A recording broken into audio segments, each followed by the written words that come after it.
Hey, welcome to Esoteric Shifts, where me and Sherry's we are going to talk about all things esoteric. So, if you're going through your spiritual journey, we are going to talk about past lives, deja vu, and a whole lot of weird stuff. So, let's begin. Hey, Sherry's, how are you doing? I'm fantastic. How are you doing? I'm doing amazing, and I'm so excited to have today's discussions. We are going to talk about past lives, right? We are, and there's such a cool topic. I can't wait. Yeah. Me and you have been talking about your stuff, but today we Uh-huh. are going to go a whole lot of, in-depth exploration about everything that you have been into. We are probably going to have a longer discussion than we usually do, so that our audience can partake in, a little more than what we have been exploring in our last two sessions. So let's Absolutely. begin. I remember that the first time you told me about your experiences of past life is like when you were a kid, I guess. And it was about this whole pirate thing that, you remembered that something happened and you saw yourself being in a pirate ship and you were talking in a piratey sort of language and that you had no clue about at least by your age, at that age, I guess. Not really the piratey kind of talk. It was more that I know nothing about boats. I am a landlubber from landlubbery people. I had been on a boat once in my life when I was like 12, and it was a little tiny speedboat on a lake where you could see all four, and like you could see all the land, like there was no. So that was the entire experience of me ever having been on a boat. I may Hmm. have been on a glass bottom boat when I was actually, I think I was on a glass bottom boat once when I was like 8. That's it. That was Oh. it. That was the entire experience of my boatness. And yet somehow I had actually a couple of dreams about being this person, and I was actually a woman pirate. And from the dreams, that accessed a part of my memory that stayed with me for a really long time that knew the names of all the parts of a ship. Wow. Now, I knew the English names of them, so I think I was, or Gaelic names for things. So I think I was someone in the England, Ireland Hmm. area.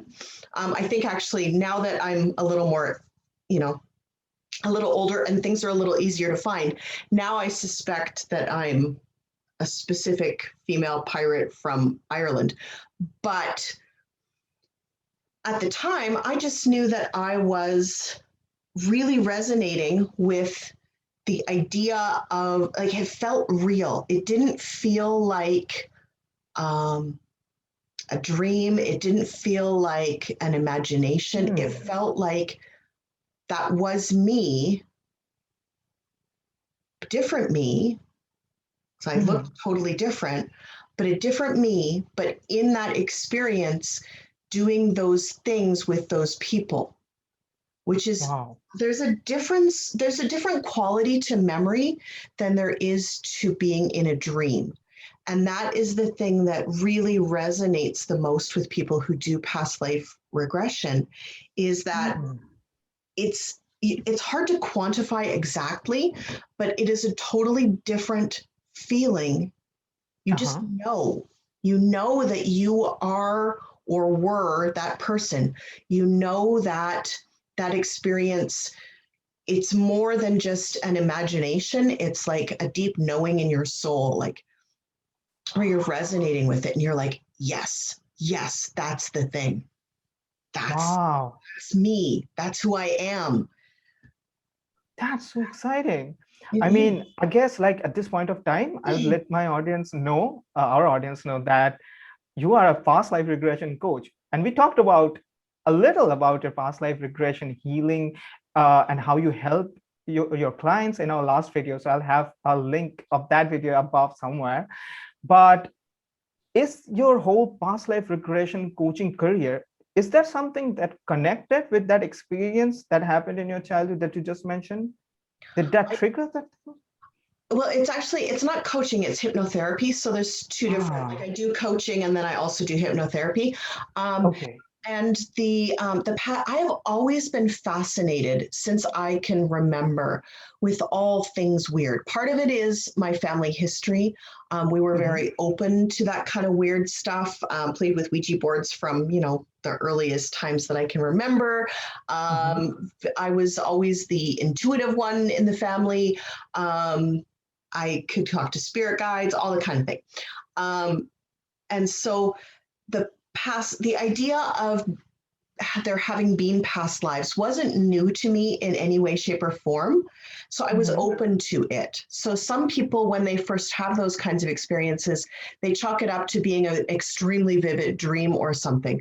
Whereas I was more open to the idea that that was more, that was something different from just a really vivid dream, which I've also had, but vivid dreams tend to be a little weirder, and they don't download that kind of information that I learned from that dream. Like being able to completely explain how an old sailing ship works, I mean, at this point now, that was 40 years ago, so I'm losing it a little bit. But being able to explain how all the parts of a ship worked, what the different roles were on the ship, being able to know what everything was called on a ship. Like even the littlest things, I knew what they were. People would show me pictures and I'd be able to be like, oh, that's the thing, and that's the thing, and that's the thing. And I could explain who did what on a ship, and it just kind of fell into my head because that's the way that past life regression therapy works. And when you accidentally do it, it feels a little weird, but when you intentionally do it, you actually have that therapist with you who can help you integrate that without you freaking out and feeling like, you know, you're losing your mind. Because you really do, you don't just integrate like, oh, that was an interesting experience. You integrate all of the knowledge from the other people from your past, which is really fascinating, really fascinating. It can be very, very cool. It can be really, when it accidentally happens to you, it can be very confusing. It really can. But when you are expecting it and you are ready to integrate it and then to release the parts of it that hurt, it becomes a lot easier. Wow, this is so interesting. So how old are you when you had this dream? 12. 12. Okay. Yes. And so does that mean like now that you are a hypnotherapist and you help people with healing through past lives, so so you being a past life regression therapist, your own past life regression happened naturally without the aid of somebody else, organically? The first one did, yes, absolutely. Wow. Was that something that triggered that experience, like, or is it like you just went to sleep and it just happened without anything, or was that anything special that you did that day that you can connect with? Not that day, no, it wasn't anything particular. I had read some, I'm a voracious, or I used to be a voracious reader. I know that. Yeah. The Meniere's disease kind of took that away from me, and along with some of the memories of some of these things. But I was a voracious reader, even at that age. And I remember that I was reading all of the James Clavell stuff at the time. Okay. So Shogun and Taipei and all of that kind of like the Chinese, Japanese kind of stuff. And the parts that always stuck out to me were the idea that these Westerners had come there on ships. And that was really interesting to me. So I was reading a lot of historical stuff, and that was really the only thing that truly triggered this, was just the idea that, you know, that there could be some interesting stuff there, like that would have been really cool to go experience and live through. Okay, And that's then interesting. that So you were wasn't even reading. remotely the thing that I had experienced. And then another one that actually is related to a book was I read Pearl S. Buck's book, say that 14 times fast, The Good Earth. Well, around the same time, I think I was about 13 when I read that one. And I remember that book triggered some memories of something for me. So it's about, I don't know if you've heard of the book, it's about Chinese peasants in like the 16th, 17th century, something like that. I might be misremembering it a little bit, but it's about Chinese peasants in that kind of rural, pre-industrial setting in China. I don't know what actual decade it was, but it might have been later. But anyways, so the first part of the book, at least, is about that. And it really resonated with me that experience felt very real for me. And I actually had some waking rememberings, because I like to call them rememberings, some waking rememberings of being Chinese at one point. And potentially, I think I was a girl, and I'm pretty sure my feet were bound. Now, that life I've never come back to again, but I do think that it explains a lot of the things that I have going on with my feet, because I don't like them being uncovered. I like to be in squishy shoes. All those things really do, they interconnect. We interconnect with our present life and the things that we like and the things that are, that we feel like they're integral to who we are. A lot of times they're actually rememberings or half rememberings from past lives, which is fascinating. It's kind of like a deja vu, but for your internal body and who you actually are. Wow. You mentioned day remembering, right? That means these rememberings happen without going to sleep in a dream state or something like that. Absolutely. So they were Yeah. just coming like out of the blue as like memories from past life? Yeah, at that one, actually, those memories actually came as I was reading the book. I'm like, oh. And of course, I'm pretty spiritual, but that still freaked me out pretty good. I'm like, dear Lord, what the heck? I actually still have that book in my bookshelves because it freaked me out so much. I've never read it since, because that book totally took me to a different place. You know how sometimes a book can take you to a different place? That book took me to a different place. I can understand, I guess. I mean, like if Yeah. something happened to you in past life, then just reading the book would trigger those memories. It does make sense. Taking to a different place, of course. But I think it depends how open you are to those experiences, though, right? So for someone who's very closed off from those experiences, who's afraid of them, or who doesn't believe in them, or who whatever, they're going to either discount the experience, or they're going to pretend it didn't happen, or their subconscious is just going to absolutely shut it down and not let it happen no matter what they want consciously. And that happens.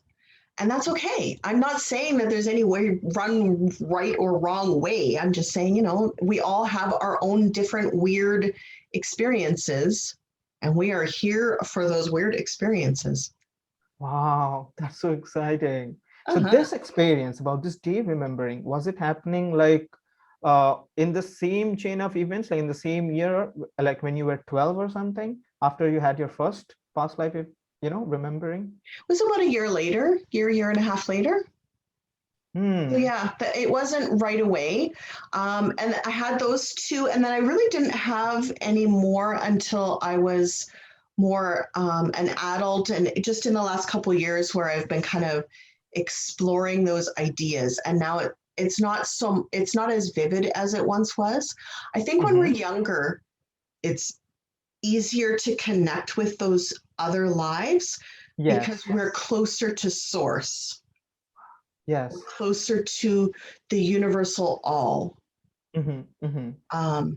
which is really a cool place. I've had a couple of clients who have gone to I like to think that it's very similar to the, in some ways, to the Egyptian Hall of Judgment, You mentioned, yes. where you've got the feather of Maat, but it's a lot less judgy in the real world. It's much more just the place of absolute love from which we all come. And we don't just come from this galactic entity as humans in this meat suit, but all of the species around the world, the Arcturians, the Pleiadians, the whale people, the dolphin people, all of them. Wow. We are all of the galactic species. We all come from that one place. And then we go explore, and then we come back, and then we go explore, and we come back, where we are the superconscious, and we are just part of the superconscious. And then we sever ourselves to go have an experience, and then we come back. Well, I also believe that we all experience all of our lives all in the same moment on different planes, but that's a whole other conversation. Wow, you are like giving me clues to so many questions, and that's not a good thing. I just might blow my own mind. I have some questions for you, because I mean, Okay. we all have these experiences, and we just, whether we embrace them or we run away from them is the real thing. So, True. when you look back at your life, do you have places or experiences that you feel really drawn to? When you, not just through this life, but were there in the past things that really just you were so engrossed with you couldn't even imagine from history?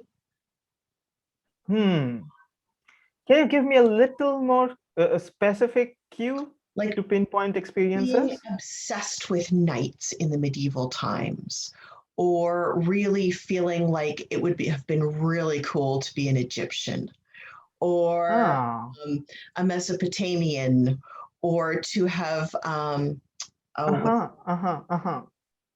have been got it. around with Stonehenge.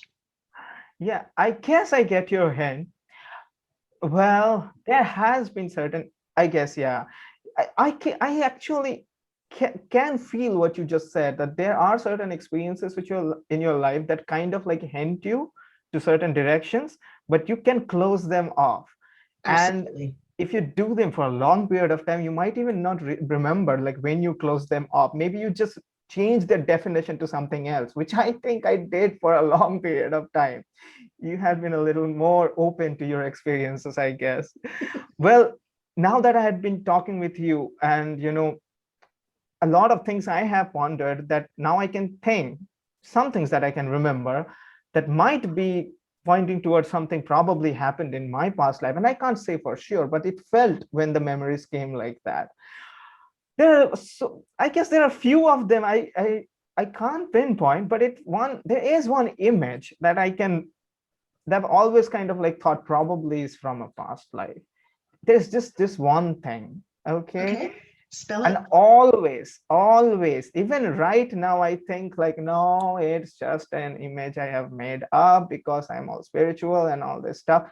Even right now, I think that way. Okay, I'm all skeptical about Absolutely. that. That is the Yeah. human experience. To discount this, don't discount it. I'm saying this to you and to all of our listeners and our viewers. Do not discount that feeling, because it is entirely possible that you are discounting your history, your pre-knowledge history. So don't do that. Okay, so spill the tea, dude. Oh, you always get me to this place, right? Okay. So this image that I started getting like when I was like what, like 17 or 18, I was like going through a deep spiritual crisis sort of thing, was deep into stuff. And this suddenly, like it was during those dark night of the soul episode that I was going when I was 18, transitioning from my victim to the hero thing. Still way later my hero stage would arrive, but it was really dark back then, and intense moments were happening. And this image would come in my head. I was reading a whole lot of spiritual books and a whole lot of internet and everything. This image would come, that I'm sitting with a person that I had a bald head, okay, much like those the Tibetan monks and stuff like that, except not wearing any cloth on the top. Maybe I'm in a very Indian sort of an attire, but with a bald head. But I did not, I don't know the place or anything. It seems like it's a field, and it's like just before the sunset, but it's really bright. The sun is really bright, and I'm with my master or something. I don't know, my teacher, my guru, who the person. I have not seen the guru, but the presence is there that I'm not alone. And this image that the sun is setting and it's like really yellow, and I'm like sitting there, and I'm like young, probably like what, again, like 22 or 23 or something, like this two figure, and I'm identifying with the person, the bald guy, and he's going through some realizations of, some unity or something is going on, something big explosive event is going on, and the sun is setting.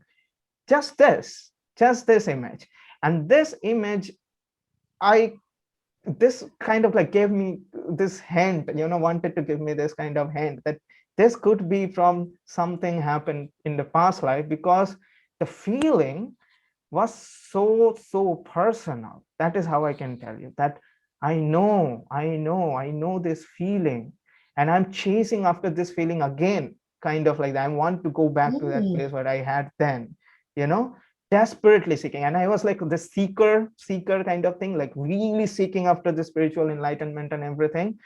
And that is where I could feel like maybe this is something from the past. Yeah, this is the thing. Okay. What do you think about it? I think you are dead on that it is something from your past. It is an experience that you wanted to remember, that your soul wanted you to remember in that moment to bring you something. Usually when we have a spontaneous past life remembering, it's because our soul needs us to know something, because we are struggling with something in our current life, or we are trying to integrate something in our current life. So when we bring that through, that past life memory, it's usually for a reason. So that spontaneous past life recall just happens in order to help us in this life. It doesn't just happen just because. It happens to bring us to the next thing, or to help us understand something about ourselves, about the people around us, or something like that.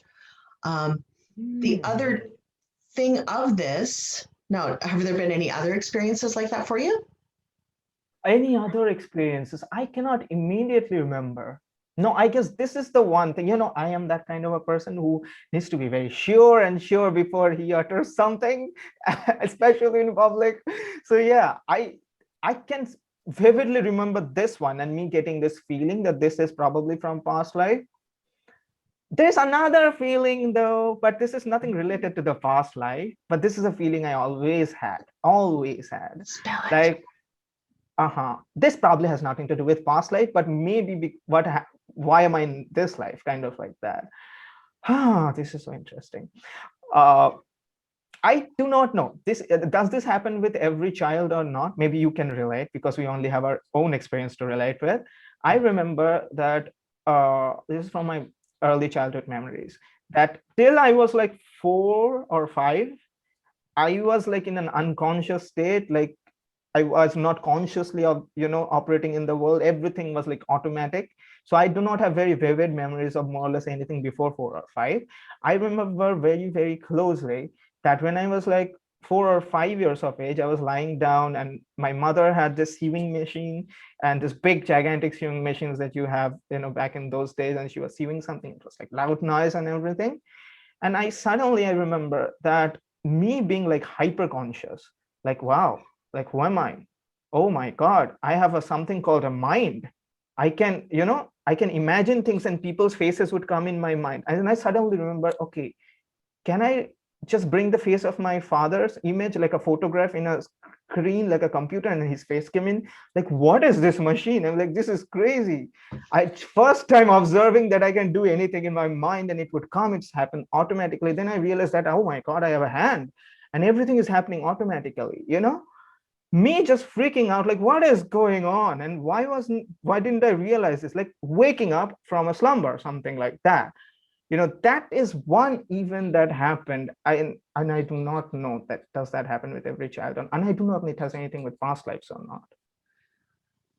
Back after that, I become very conscious, and I started, consciously keeping memories in memory banks and stuff like that. And I have vivid, more or less, memories after that. I become a sort of like awakened person after that.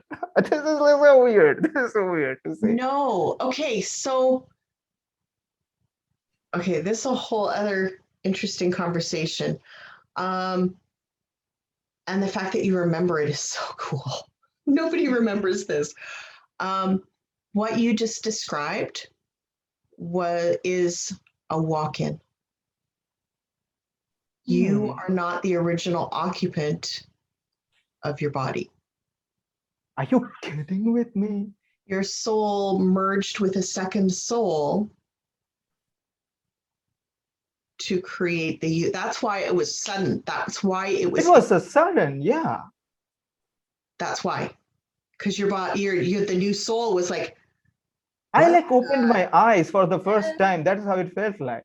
Yeah, you were using your eyes for the first time, and you were using your brain for the first. Yeah. Like, what was then before that? Was it not? It was me. I don't have vivid memories, but I have some memories, like really young, but I cannot. The way that this has been described to me is that it's a soul that is looking for a body that maybe didn't end up in the hall of judgment or the hall of knowledge or whatever you want to call it, that kind of got lost on its way to returning to the universal one. And so it's kind of wandering around and going, I'm feeling a little lost here, help. And then another soul can sometimes invite it in. And so what I think happened is that the two souls are probably both inside of you, which is probably that is much more plausible. Yeah. Which is why you also feel a little bit like a fish out of water. Usually when you have a walk-in, you feel like you don't quite fit in. The experiences that you're going through, sometimes you're like, did I really sign up for this? Really? I signed up for this? There's a lot of us that are doing that. Sometimes a walk-in is actually contracted with the family's genealogy, the history of that family, to come in and clean up whatever's going on. So you are the one who's doing the healing. You are the one who is creating different. Totally relate with that. Totally relate. Absolutely. You are changing the genetics of your family, because family trauma is actually carried forward. I want to say it's 20 generations. Yeah, you mentioned. In both directions. So your mother's family line, all of them, like grandparents and great-grandparents, you get to the point where there's like 1,000 people, right? And then the father's line as well. And all of that genetic trauma is carried forward. Wow. And sometimes the walk-in is the soul who's agreed to help heal all of that trauma and change the genetic material so that it doesn't contain any of that trauma anymore. Wow, that's interesting. I was just going through this whole childhood memories, just suddenly. And I remember this one childhood picture I had in my grandfather's house. And I still remember that I have memories of that when the photo was being clicked. I was 4 or something again back then. So it seems like I have memories and I was conscious. It's like I just became like a man in like one day or something from a child. Like that is like how it felt. Like it can't be that I walked in and that other person went out. It felt like that person flowered or something, got bloomed. When you invite a walk-in in, your original occupant doesn't disappear. Those memories don't disappear.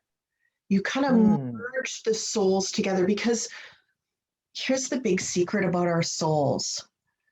They are part of the whole, and they are not the entire whole.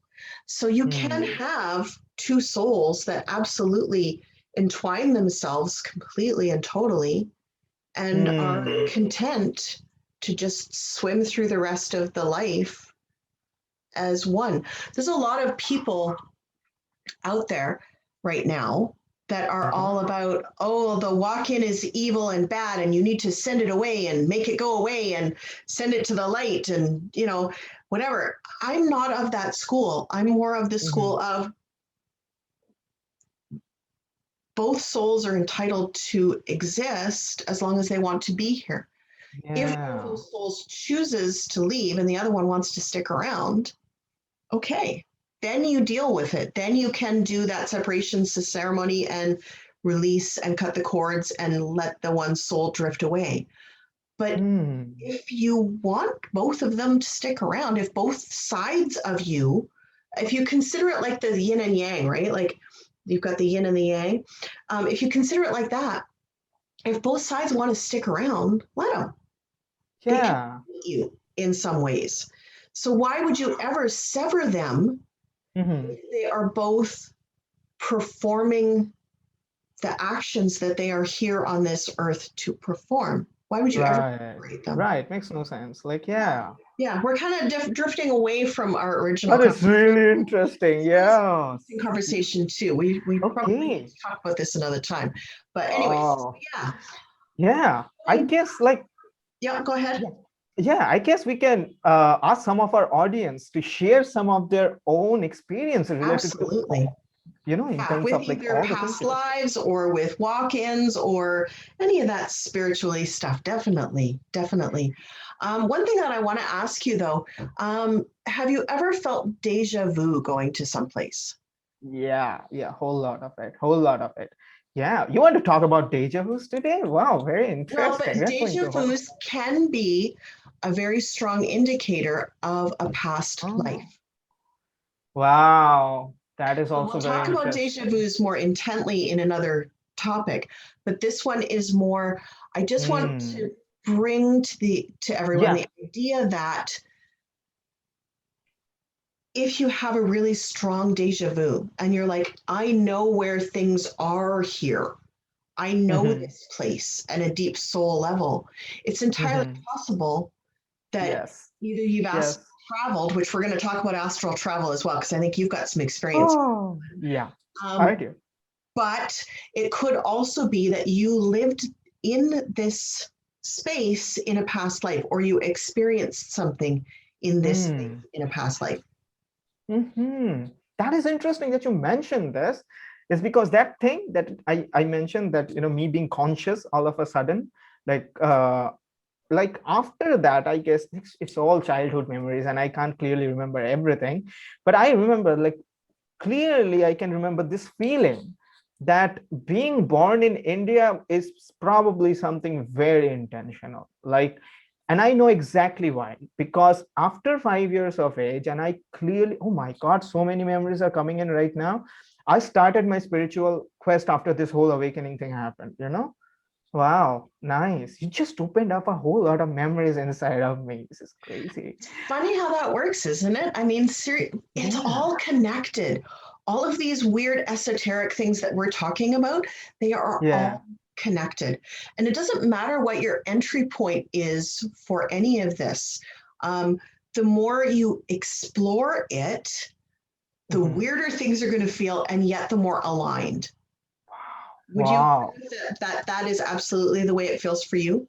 Like, it's weird and yet perfectly aligned at the same time. Weird and perfectly aligned. Yeah, that could be our tagline too, you know, for our series. Just to, you know, Weird and yet perfectly aligned. Right. Yeah, so that thing that I was about to tell you, that is, after that whole awakening thing, I remember feeling this feeling that an urge became very clear that I want to know about spirituality. I did not even know the term spirituality at that point. I was a kid, okay? And I wanted to know about what is death, what is light after death, and what the hell is going on? What is this going on? I became like so curious, like this is crazy.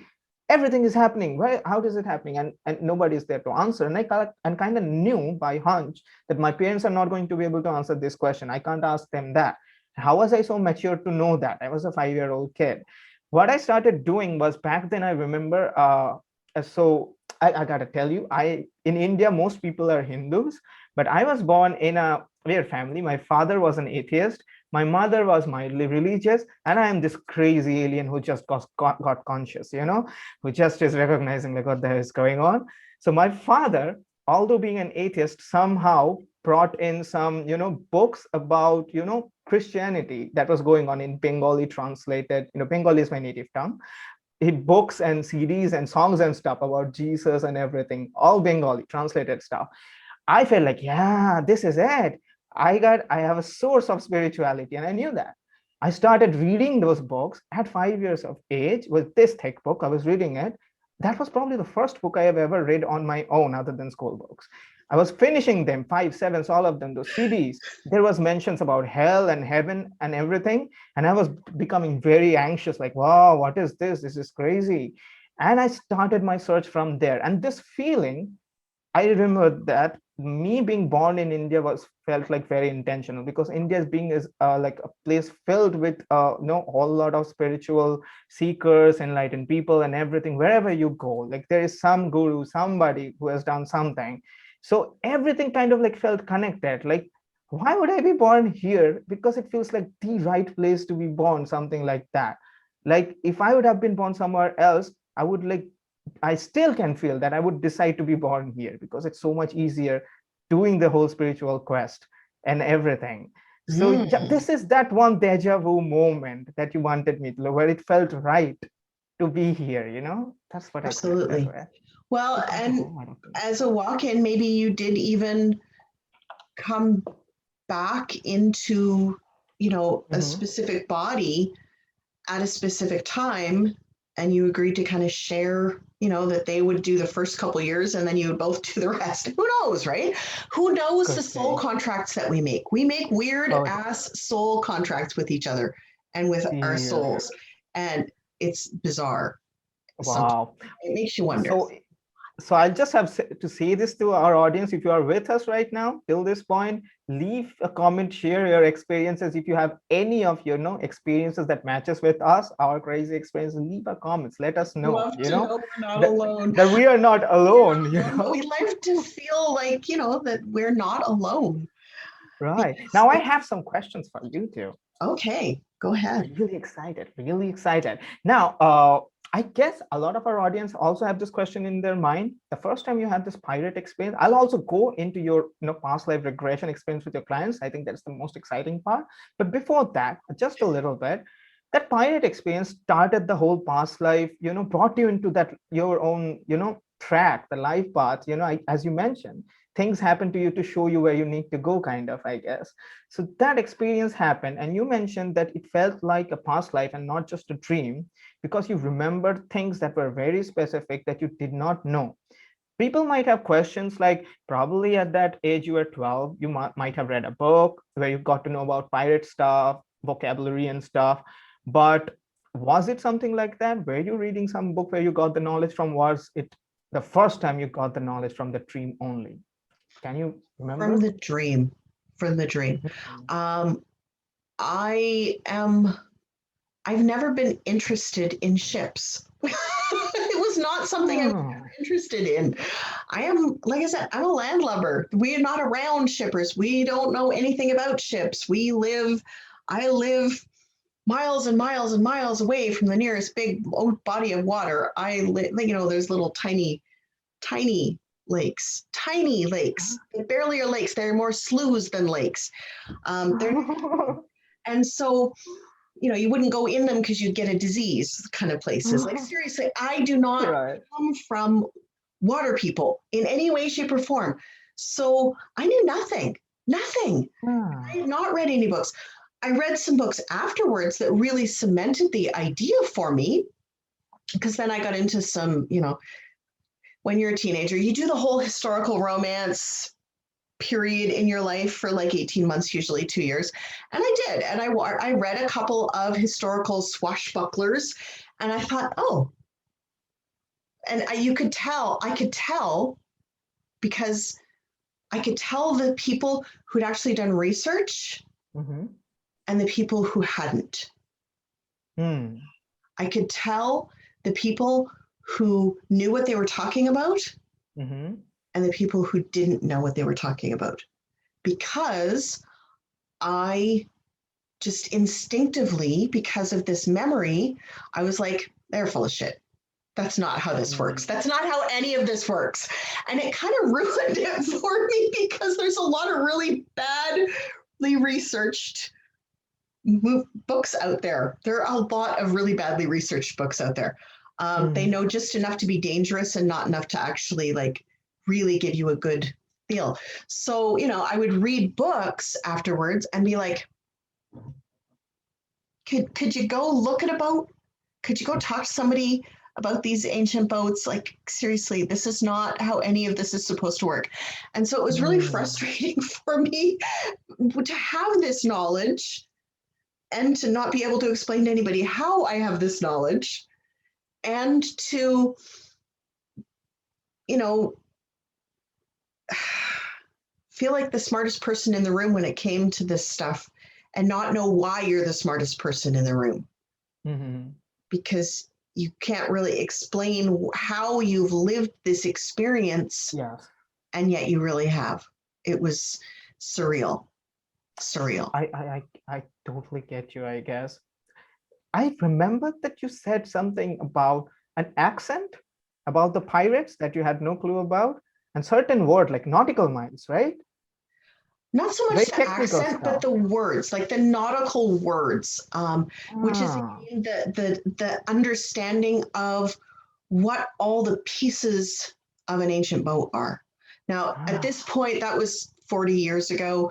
I have not been around boats since. Most of that knowledge is gone from my memory, but I do mhm. remember, you know, things like keels and all the rigging. I knew what all of the rigging was called, like all the knots. Wow, I knew how to do the knots. I couldn't make the my God. fingers do the knots, but I knew empirically how to make all the knots and all, you know, all the things, and to be careful for your fingers, because your fingers are really, when you're on one of those ancient boats, your fingers are actually really delicate, and they can get caught in things really easily and ripped off or broken or whatever. So you're very careful for your Mm, hands, because you don't want them to get wrecked, because, you know, my God. the the history of pirates, of being a boat person, of being someone who's on the water all the time, is that they don't always come home with all 10 fingers. They don't. You know, they have accidents. They have a lot of accidents. That's why Yes, they yes. lose arms and legs, and they have, you know, peg legs and pirate, you know, hooky, Yeah, is because of having accidents on ships. yeah, I So get it. it was interesting to experience all of that and to know all of that for as long as I did. I mean, I was well into my 30s before it started to fade, and then it faded fairly quickly. And this Uh-huh. is an experience that I hear from other people who've also experienced past lives, is that it sticks with you for a really long time. But then if you don't use it, it's Then like it any goes away. memory, it can fade. Um, but it Makes does sense. feel more like a memory and less like a, gee, that was an interesting dream that I had. Because Got it. dreams fade fast, memories don't fade that fast. Wow, this is super interesting. Mhm. Okay, that was very, very, precise the way I wanted the answers, We got really detailed answer for that one. Okay, now if I ask you about the way you help your clients with, healing in terms of past life regression, how Mhm. did you get into that? Like, how did you learn a process of doing this, in a setup and healing people? Well, my first experience with doing past life regression was a miserable failure. Mm, I am on the autism spectrum, and we are very hard to hypnotize, notoriously hard to hypnotize.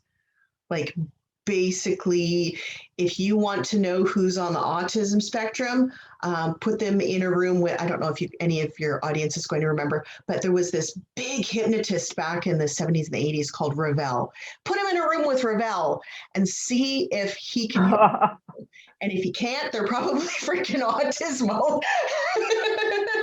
Wow. So I was really hard to hypnotize, but I went with a girlfriend to and this was back when past life hypnosis was really young, to do a past life hypnosis session with someone back in, I want to say it was 1990. Tara and I went there. And so we went, and it was, okay, little guru-y, this 30-something guy, and we were in our, like, I think we were about 19, 20, something like that. So there was this 30-something guy with two acolytes, two women with him. And so one of us would wait out in the living room talking to whoever the host was. And the other one would be in a bedroom with them with the lights off and with him trying to do the hypnosis for you. And then the other two just kind of filtering, which was interesting. And so Tara did it and she loved it. Oh my God, she had so much fun. She went back to a prehistoric place where she was in a cave, and her cousin Michelle was there and her daughter was there, and they were all in different bodies, and they were like different all kinds of things. Anyways, it was really neat. She had a blast with it. Now, this was before there was the idea that you could heal things with it. So she just went back there and she'd, like, hung out and did some fun things and whatever. I went in and they couldn't get me under.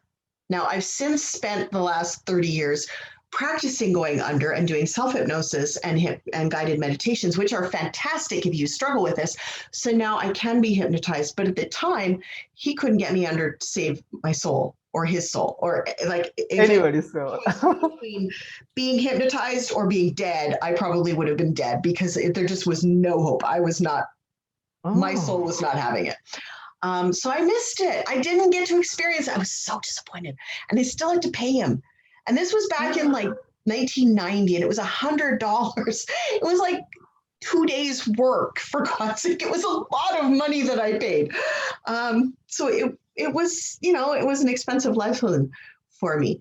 But it fascinated me, and it really sparked an interest in both past life regression.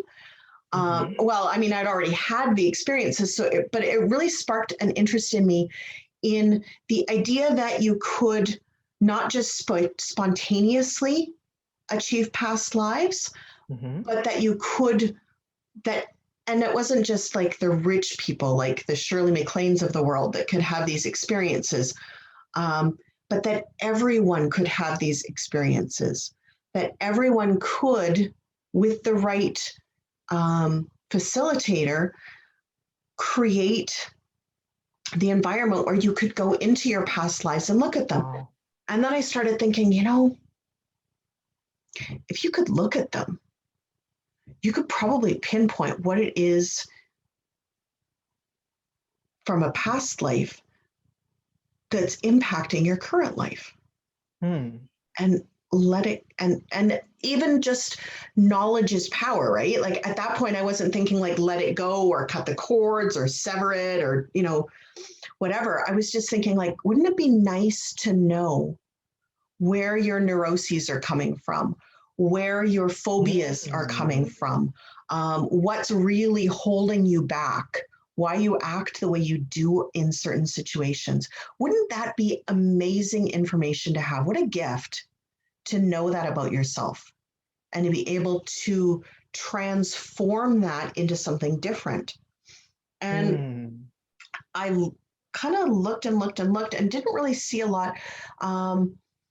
Dolores Cannon was obviously doing this already, but she wasn't really even mainstream enough for me to have heard about it. And I was pretty plugged into this other esoteric world for most of my life. It wasn't mainstream enough for even me to have heard about it. So I just kind of thought it would be nice, but didn't really think any more of it. I wanted to explore it because I am terrified of needles. And it would be nice to know where that comes from so that I don't feel that way about needles. I don't like biting people. I don't like chucking them through walls. I don't like hurting people. I am not that person in the slightest. But if you put me in a room with a needle, I will hurt you. Not on purpose, but I will hurt you. I have put people in the hospital from trying to give me a needle that I want, or to take blood that I want them to take so that I can find out what's wrong with me. Like, seriously, what the hell, right? Like, I basically have to be strapped down on a gurney really hard, and then I'm fighting them the whole time, not on purpose. I'm like, how hard can you strap me down if you're going to do blood? Like, seriously, you need to, like, hold me down. Can you give me knockout gas first? Is there something you can do? Like, seriously, you're not going to get it into my arm if you're not. Like, seriously, it's just not going to happen. It would be nice, right? So that was my thing that I wanted to deal with as part of this whole idea of being able to go into past lives and see what the hell, right? And the idea that scars carry forward to current lives is interesting to me. I do actually have a mark on my neck. So at some point, I either had my throat slit or was hung in one previous life that I'm still carrying that around. So yeah, I've got a line right here, which is interesting, right? Scary. But birthmarks tend to be from past lives. It's something that they don't tell you about well, I mean, we tell you about it, but nobody talks about it particularly. But if you have a big birthmark or even a little birthmark, it's usually where there was a deep trauma in a previous life that you haven't emotionally healed from yet. So it's kind of like a reminder, like a brand. Like, hey, don't forget. Hey, don't forget. Hey, don't forget. That is interesting. Seriously. So how did you learn the process of the past life regression? I had kind of put it to the side for most of my 20s and 30s because I figured there just wasn't anything that, and even into my 40s, there just wasn't anything that was going to give me those results that I was looking for. And then, you know, by the time I was in my 40s and I started back on my journey after my divorce, I wasn't really thinking about past lives at that point. I was more focused on the healing in this life, you know, dealing with stress, dealing with anxiety, dealing with overwhelm, helping other women to get out of crappy relationships and stop being a doormat and stop doing all of the stupid things that women do to get love, to feel loved, to be accepted. And then about a year and a half ago, now, well, maybe almost 2 years ago. Man, time flies. 2 years ago, good Lord, I found a course on past life regression hypnosis therapy. And I was already a hypnotherapist. And I thought, oh, that's interesting. That's a nice trail. Yeah. Oh, I'm going to follow this breadcrumb trail.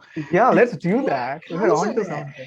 And what came of it was, because I and the people that I work with are so far along the journey that it's not even, we don't even just go into past lives in this realm here on Earth.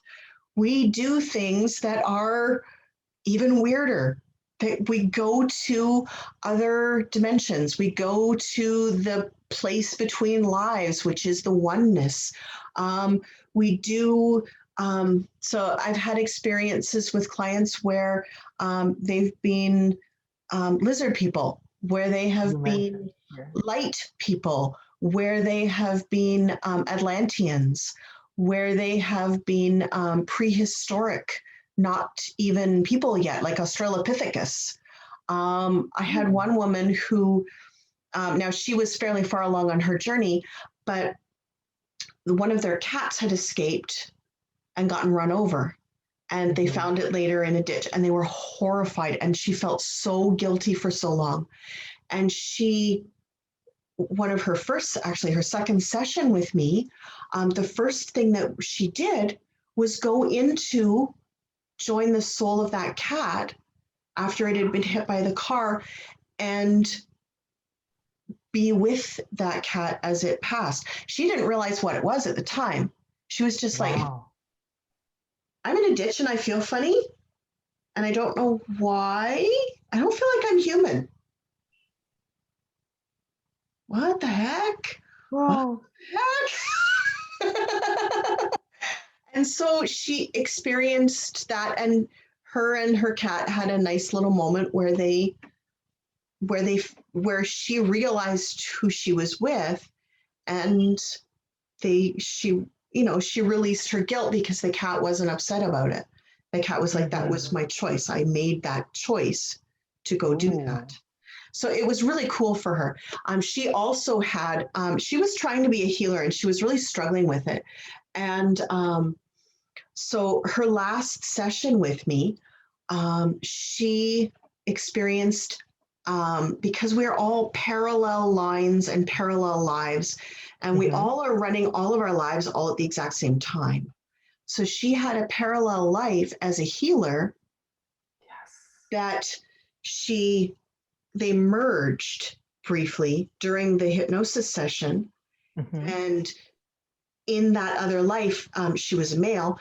That man that she was shared all of his gifts with her so that she could do healing, so that she wouldn't be afraid of it anymore, so that she could own her gifts truly, because she knew she had that in her. She just was terrified of it.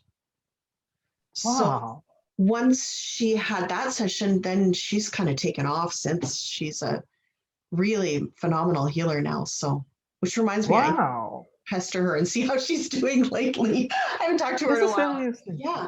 Yeah. So you learning past life regression not only opened lives like before in this realm, but in other dimension as well as parallel lives. Like you opened up a whole lot of things on your own. Absolutely. Crazy. Wow. Well, it's funny because, you wouldn't expect that just because you're on a certain path and you're at a certain level, that your clients would kind of get dragged there as well and have these weird experiences. And the first couple times that it happened, I didn't really say anything because I was like, okay, this is weird. Why am I having this?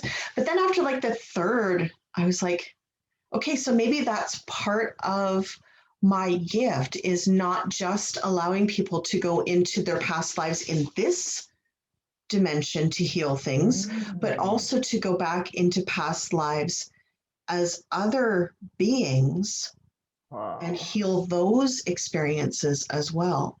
Because not all of our trauma is from this 3D realm. Some of it is from the galactic realm. And so, the Akashics are our records for this realm here on Earth. But then above that, there are the galactic records. And then above that, there are the telluric records. So there's 3 levels of records. And so I'm into the galactic records at this point. I'm not into the telluric records, but I can get into the galactic records with people quite easily, just depending on what it is that they actually, because it's funny. We always set an intention at the beginning, like what they think they want to work on. They're like, oh, I want to work on my trauma, or I want to work on my control issues. I want to work on my fear. I want to work on my, why does my dad not love me? Whatever it is. And rarely do we actually have a life experience that ties directly into that with the person that's bothering them in this life, or that bothered them in this life. It's rare. And yet, the healing work that we do is so incredibly powerful that it goes beyond that, so that they don't even care anymore. They're like, whatever, I don't care, the trauma. Like, seriously, it can just fuck right off and die. Sorry, I shouldn't say that on YouTube. But it's okay. Off. Like, I don't need that anymore. That is such a tiny little piece of the puzzle of my soul that it doesn't Mm. matter.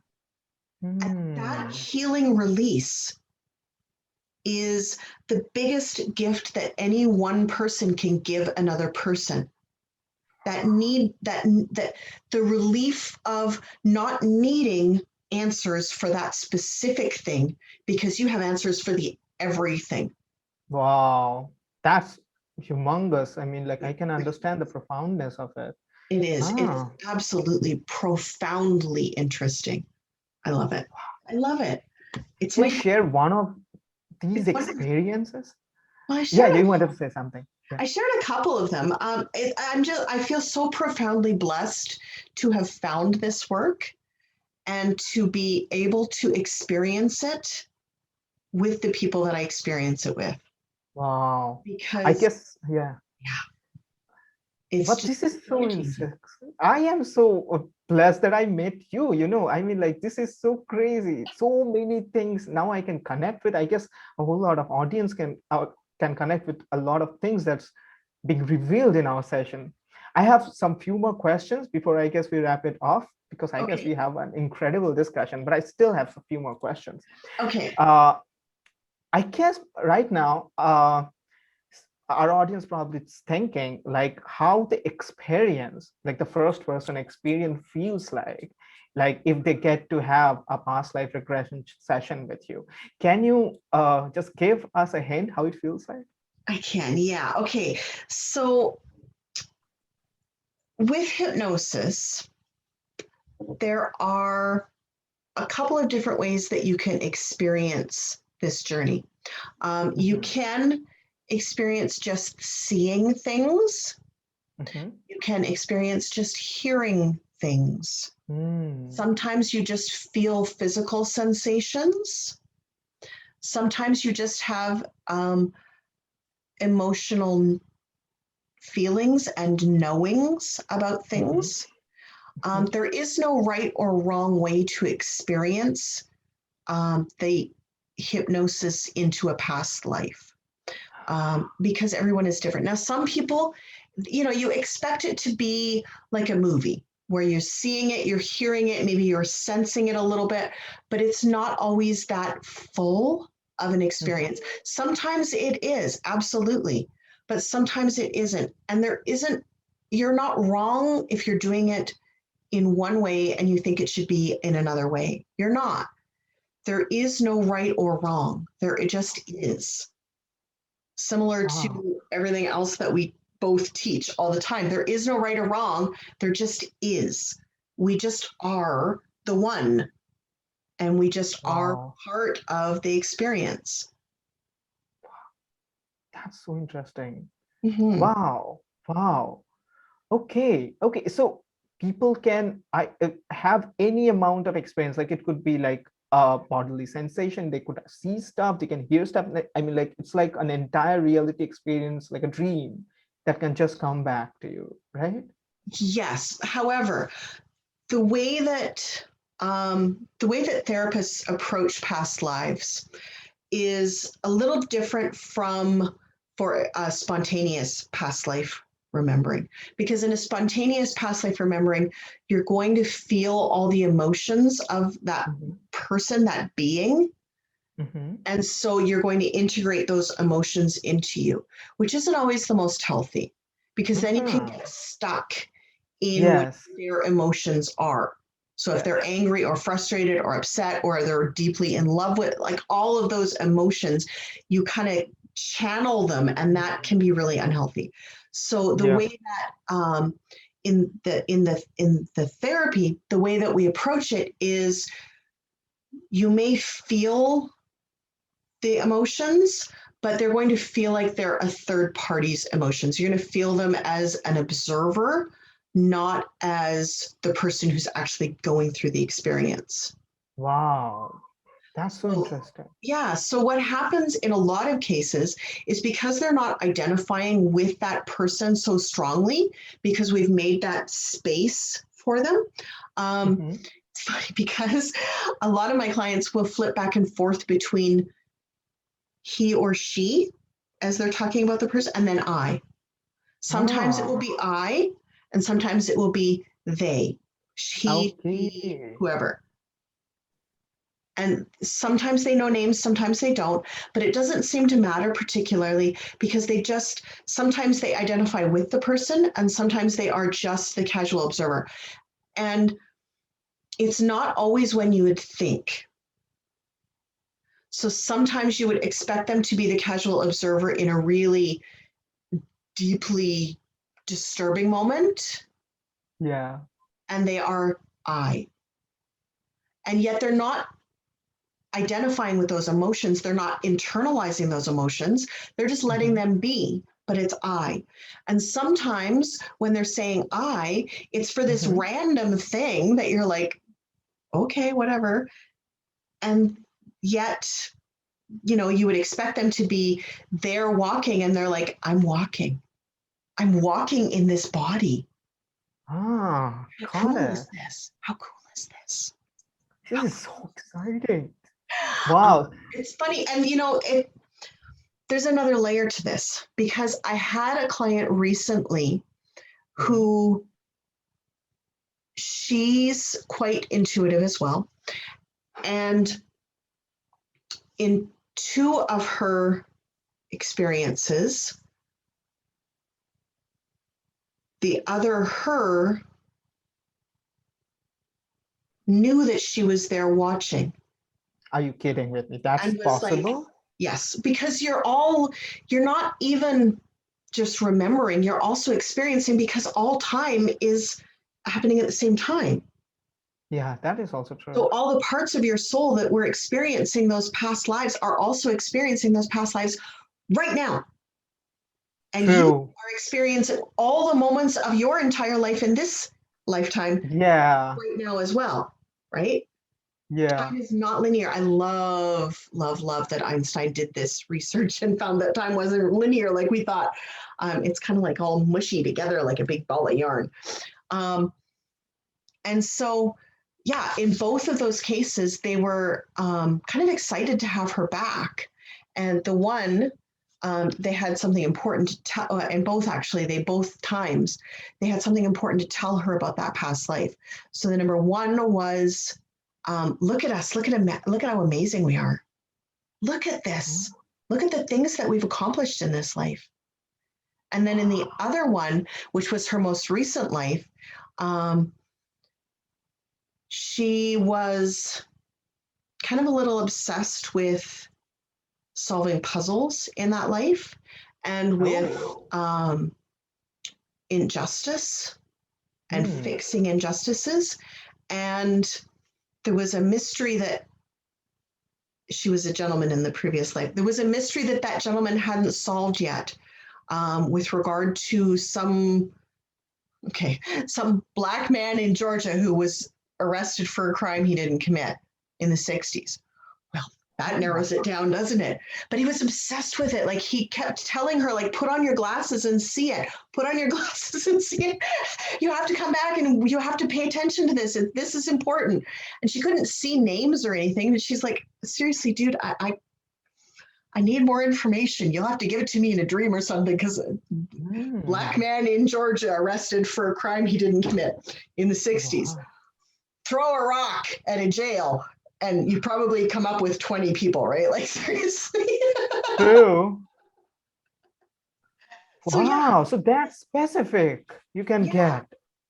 Yeah, absolutely. You can get really specific. You can get really granular, or you can be really loosey-goosey with it too. It just totally Okay, that's super exciting. You answered a whole lot of questions that I was about to ask, I guess. Okay, that leaves me with one last question, I guess. Okay. That is, I guess we have got at least some of our audience so excited they might be willing to, contact you and have a session with you. Now, I guess the one question they might be interested that I ask you is like healing, if they want some healing to happen from this. Can you give us one of those experiences where profound healing experience happened with your client?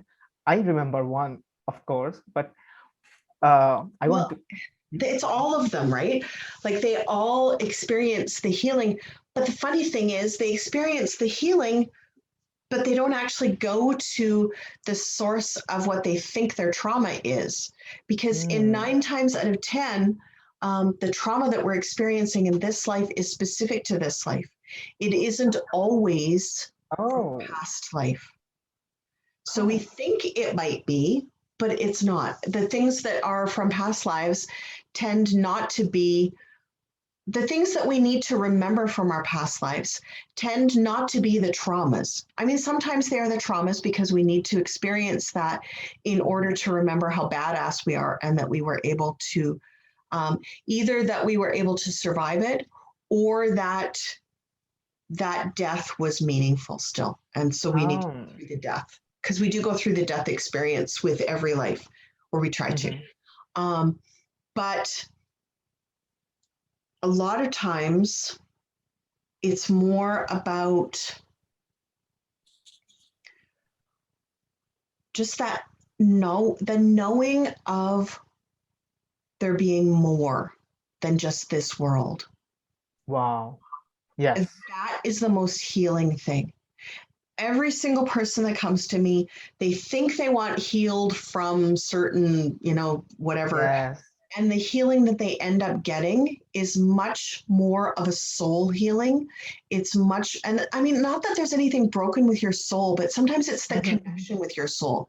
So it's that healing of that soul connection and that ability for you to really know your soul deep down and to really love it and feel connected to it and feel one with it. And when they feel more connected to their souls, everything changes. That is so good. That is like seriously good. I mean, there's no other way to say it. That's just the way it is.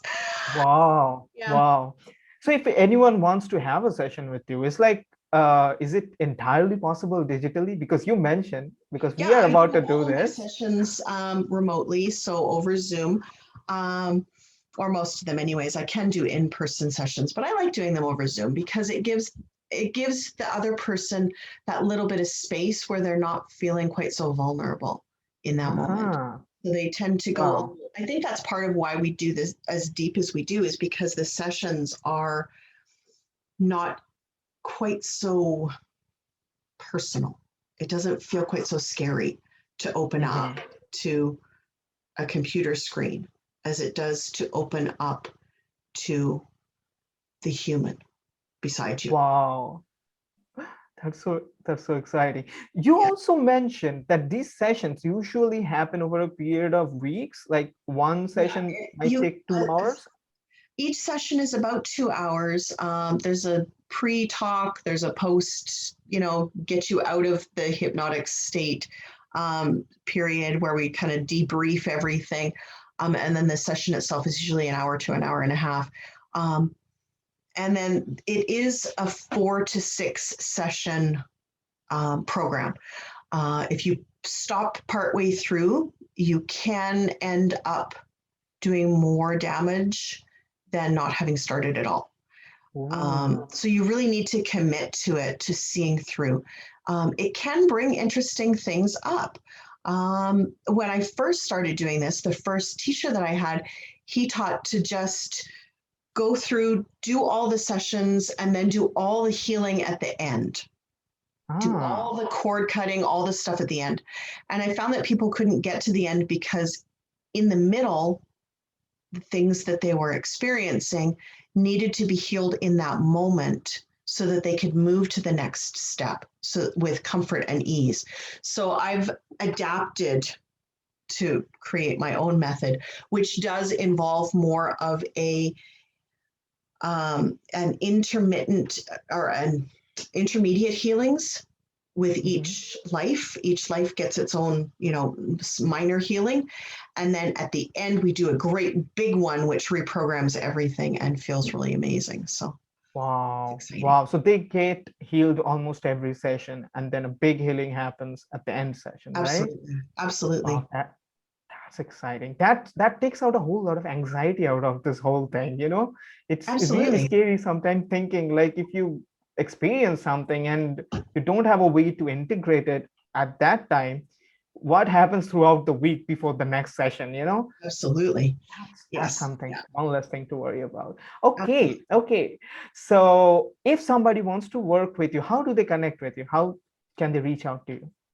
Well, I will drop the link down below so they can go read more about past life regression therapy. And yeah, it'll be, I would love to work with all of you. If you are watching this to this point, there's obviously you're really interested in this topic, and it might, if it's not me, go find someone that you do resonate with and do this work, because it is fascinating what comes up. Very rarely are you going to be anyone who's famous. That's just not how this generally works.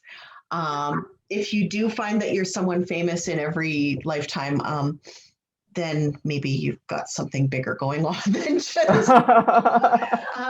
For the most part, you're just going to be the average workaday person. Maybe you were a priestess, maybe you were a leader in your community, but you're not going to be some big Genghis Khan, Cleopatra person. But you are going to experience true healing if you do this work. You're going to experience connection with your soul in a way that you did not expect. You're going to find that your life feels so incredibly different than you ever thought it possibly could. And you're going to love it. You're going to love every part of your life from the moment Wow. of your first session through to the end of it. It is that good. You should do this work.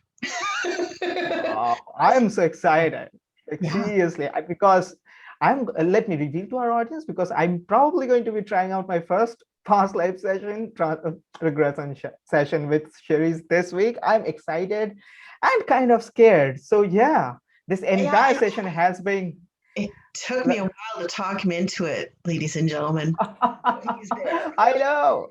I'm still scared. I'm still scared. And I'm if you're still. scared, you know what? If our audience is scared too, we get it. I mean, this is not for everyone. It's not. It does bring things up. You have to be aware of that, but Yeah. it can be very, very cool. So I highly recommend it. Yeah, yeah. I'm excited. At least I'm scared, but I'm excited for sure. Like Just what be is going to excited. come Don't up? be scared. Absolutely. I'm not scary in the Absolutely. slightest. Okay, so we had an incredible in-depth discussion, just the way I wanted, because every time Absolutely. we could not have such an elaborate discussion where I could get answer for all my questions to my heart's content. I got all my answers this time, I Excellent. can tell. Excellent. Okay, so anything you want to let our audience know before we wrap up? I think that's about it. I will say one of these times we're going to put Debjit in the hot seat, and he's going to be the one telling us all about all the amazing things that he does. So, I'll try to. I'll try to. I guess I have a lot less, interesting stuff to talk about. I mean, oh, than you you. say that, but then I hear your stories, and I'm like, I want to know more. You were a That is monk? also. You were a monk? Ah, that is true. You do Yeah, things astral come up. projection stuff? And yeah, Yes. let's do this. Let's have some fun with you too. We keep putting Okay, him in the okay. hot seat. If you guys want him to be on the hot seat, drop us a comment down below. Ooh. Okay. I'll try to. I'll try my best to. Okay. Okay. You wrap it up, Cherise, for us. Okay, thank Today's you video. guys very much for coming. We hope you've enjoyed today's session.